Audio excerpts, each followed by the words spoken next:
जहाँ को तो रब का है, हमें तेरा है सहारा, बस तेरा साथ हो। আসসালামু আলাইকুম এভরিওয়ান। আলহামদুলিল্লাহ আমাদের কুষ্টিয়াতে অনেক দিন পরে বা দীর্ঘ একটা সময় পরে বৃষ্টি হয়েছে।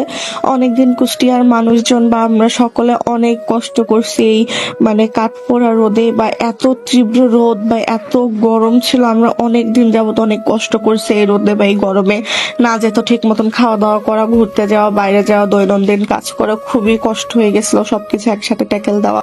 তো যাই হোক, সবাই অনেক দিন ধরে প্রার্থনা করার পর, আল্লাহর কাছে চাওয়ার পরে তাও আল্লাহ বৃষ্টি দিচ্ছিল না। এট লাস্ট আল্লাহ বৃষ্টি দিচ্ছে না। আলহামদুলিল্লাহ, গতকালকে রাত থেকে এখন পর্যন্ত ননস্টপ বৃষ্টি হয়ে যাচ্ছে, সাথে ঝড়ো হাওয়া তো আছে। বেশ ভালোই লাগতেছে ওয়েদারটা। অনেকদিন ঘুমাইতে পারি নাই শান্তি করে। এট লাস্ট আজকে সকালবেলা একটু শান্তি করে অনেকক্ষণ ঘুমাইছেন। ঘুম থেকে উঠে তো দেখি আমার রুম ঘর বাড়ি বিছনা খেতা দেন আমার সিঁড়ি ঘর দিয়ে পুরা বৃষ্টিতে একদম অবস্থা খারাপ, পানি টানি পড়ে।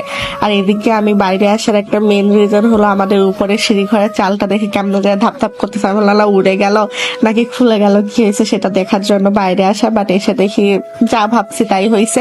দুই দিক থেকে মেবি স্ক্রু খুলে গেছে, যে একদম ধাপ ধাপ করতেছে, মনে হচ্ছে কখন যে খুলে একদম উড়ে চলে যাবে আল্লাহ জানে। তো উপরওয়ালার কাছে অনেক অনেক শুক্রিয়া যে আমাদের